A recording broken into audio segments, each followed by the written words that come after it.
घर में अगर आपके बच्चे हैं तो आज का ये वीडियो आपके लिए बहुत फायदेमंद होने वाला है, क्योंकि आज के इस वीडियो में हम बात करने वाले हैं अभी चल रहे टोमेटो फ्लू के बारे में, यानी कि टोमेटो फीवर के बारे में।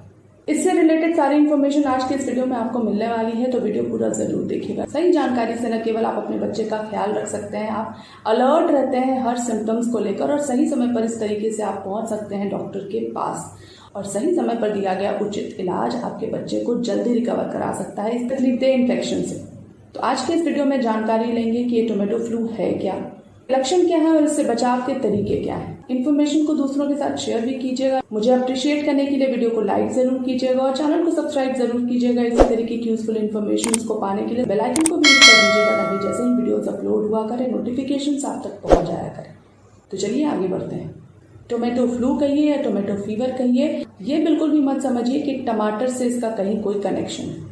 कुछ लोग ऐसा भी कह रहे हैं कि ये दाने बढ़कर टमाटर के जितने बड़े हो जाते हैं। ये बिल्कुल अफवाह है, इस पर ध्यान देने की जरूरत नहीं है, डरने की जरूरत नहीं है।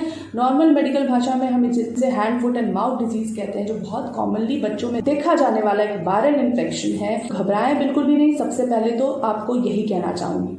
दूसरी बहुत इंपॉर्टेंट बात जो आपको थोड़ी राहत देगी वो ये कि लाइफ थ्रेटनिंग बिल्कुल भी नहीं। तो आइए अब जानकारी ले लेते हैं कि इसके लक्षण क्या होते हैं, कैसे पहचानेंगे हम। ये टोमेटो फ्लू बेसिकली 1 से 10 साल के बच्चों में देखा जा रहा है।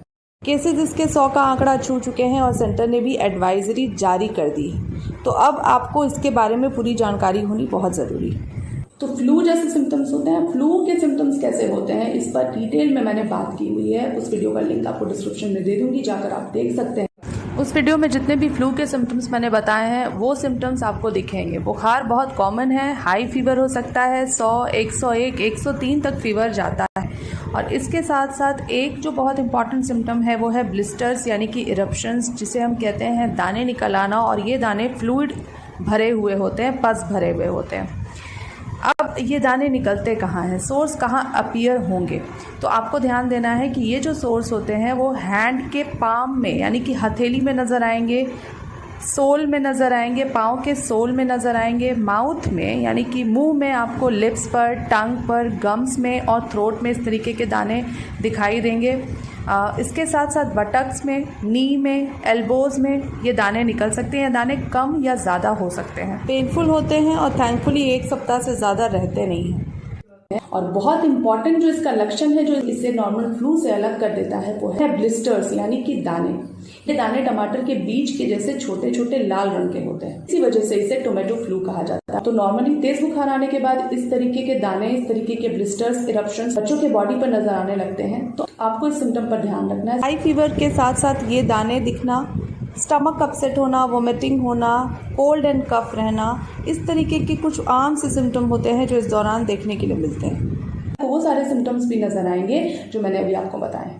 इस पर ध्यान देना इस वजह से बहुत ज़रूरी है क्योंकि अभी बरसात का मौसम चल रहा है और ये जो मौसम होता है इसमें वैसे ही शरीर की इम्यूनिटी बहुत ज़्यादा कमज़ोर होती है, जैसा कि आयुर्वेद मानता है। इस समय इन्फेक्शंस होने के खतरे बहुत ज़्यादा होते हैं। वायरल इन्फेक्शन भी इस दौरान फैला हुआ है, कोविड है, साथ में डेंगू और चिकनगुनिया भी पैर पसार रहे हैं। तो इस वजह से हमें ध्यान देने की इस मौसम में खास तौर पर बहुत ज़्यादा ज़रूरत है। पैनिक करने की ज़रूरत नहीं है। अब बात कर लेते हैं कि इससे बचाव कैसे होगा, आयुर्वेद क्या कहता है। बच्चे बहुत प्रोन होते हैं इन्फेक्शन से, उनका खास ख्याल रखने की ज़रूरत होती है, उनकी साफ सफाई का ध्यान देने की बहुत ज़रूरत होती है, उनका खाना पीना बहुत साफ सुथरा हो, इस बात का ध्यान देने की बहुत ज़रूरत होती है। नहीं तो अगर आपने इन सारी चीज़ों पर ध्यान नहीं दिया तो बच्चा आपका और प्रोन होता है इन्फेक्शंस के लिए। तो सबसे इम्पॉर्टेंट है कि बच्चों की इम्यूनिटी पावर को बढ़ाया जाए। बच्चों में इम्यूनिटी पावर को आप कैसे बढ़ा सकते हैं उसके बारे में मैंने डिटेल में बात की हुई है, वीडियो मौजूद है। वीडियो का लिंक आपको दे रही हूँ, जाके इस वीडियो को देखिए। उस वीडियो में वो सारी चीजें बताई गई हैं जिनकी मदद से आप अपने बच्चे की शरीर की इम्यूनिटी पावर को बढ़ा सकते हैं। अब बात कर लेते हैं कि इसके अलावा आपको किस चीज पर ध्यान देना है। तो सबसे पहली बात यह है कि कम्युनिकेबल डिजीज है तो बच्चे को घर पर ही रखें। घर में अगर दूसरे बच्चे हैं तो उसे आइसोलेट कर दें और साथ ही बच्चे को प्रॉपर रेस्ट लेने दें। कि अगर बच्चा इससे इन्फेक्टेड होता भी है तो आपको ध्यान देना है कि वो पानी खूब पिए, उसको पानी खूब पिलाना है। ORS का घोल आप दे सकते हैं। उसके शरीर में इलेक्ट्रोलाइट का इम्बैलेंस नहीं होना चाहिए इस दौरान, क्योंकि डिहाइड्रेशन होने के चांसेस बहुत हाई होते हैं।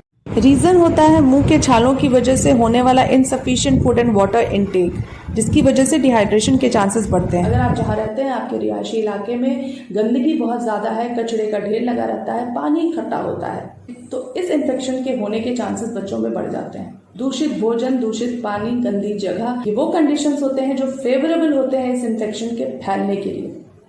तो बहुत ध्यान देना है बच्चों के हाइजीन का, उनकी साफ सफाई का। खाना सादा हो, सुपाच्य हो, सॉल्टी स्पाइसी फूड अवॉइड करें। सिट्रस फ्रूट या जूसेस बिल्कुल नहीं देने हैं। खाने के बाद नमक के पानी से कुल्ला जरूर करवाएं। आयुर्वेद में भी इस इन्फेक्शन से बचाव के बहुत अच्छे उपाय मौजूद हैं, तो अगर आप चाहें तो किसी कुशल आयुर्वेदिक चिकित्सक से परामर्श ले सकते हैं।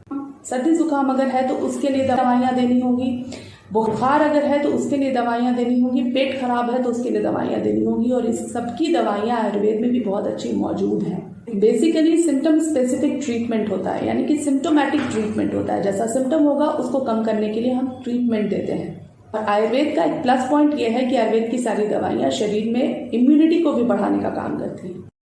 आयुर्वेद में नीम के कई से प्रिपरेशन है जो इस दौरान काफ़ी ज़्यादा फायदेमंद हो सकते हैं, जैसे निम्बादी कषाय आदि। यष्टि मधु को दूध में उबालकर डॉक्टर प्रिस्क्राइब कर सकता है आपको। शुद्ध टंकण भस्म का इस्तेमाल हम करते हैं लोकल एप्लीकेशन के लिए उन सोर्स की कंडीशंस में। खदिरारिष्ट, अश्वगंधारिष्ट, कैशोर, हरिद्राखंड, आरोग्यवर्धनी वटी, गिलोय सत्व, विवेशादी वटी, जात्यादि तेल, निर्गुंडी तेल, ये कुछ ऐसी औषधियाँ हैं जो इस दौरान काफ़ी ज़्यादा फायदेमंद हो सकती हैं। वीडियो बनाने का मकसद मेरा बस ये था ताकि आप किसी भी भ्रम में न पड़ें, लक्षणों को पहचानें और आप अपने बच्चे के लिए सही इलाज की व्यवस्था तुरंत कर सकें, सही समय पर डॉक्टर के पास पहुंच सकें। उम्मीद करती हूँ वीडियो में दी हुई जानकारी से आपको लाभ होगा। मिलते हैं किसी और वीडियो में और अच्छी जानकारी के साथ। तब तक के लिए अपना ख्याल रखिए, अपने बच्चों का ख्याल रखिए। Stay healthy and stay fit.